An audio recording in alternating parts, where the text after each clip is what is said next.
நேர்கள் அனைவருக்கும் சரிகமப சீசன் நிகழ்ச்சியின் சுவாரஸ்யமான கதை பகுதி. சரிகமப சீசன் 5 பக்தி பாடல் சுற்றில் வெளியேற்றப்பட்ட போட்டியாளர் ஃபைனலுக்கு போகும் 5 பிரபலங்கள். ஜீ தமிழ் தொலைக்காட்சியில் வெற்றிகரமாக ஒளிபரப்பாகி வரும் இசை நிகழ்ச்சி சரிகமப. இதன் சீசன் 5இல் ஒவ்வொரு சுற்றிலும் போட்டியாளர்கள் தங்கள் பாடல் திறமையை காட்டி நடுவர்கள் மற்றும் மக்களை கவர்ந்து வருகின்றனர்.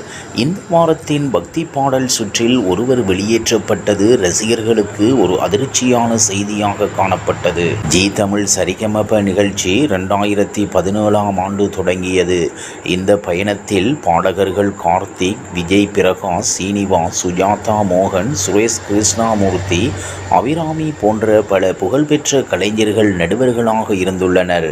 தற்போதைய சீனியர் சீசன் 5 நிகழ்ச்சியில் சைந்தவி, சீனிவாஸ் மற்றும் விஜய் பிரகாஷ் 3 பேரும் நடுவர்களாக இருக்கின்றனர். அதிலும் கடந்த வாரத்தில் பல மாதங்களுக்கு பிறகு கார்த்திக் நடுவராக வந்திருக்கிறார்.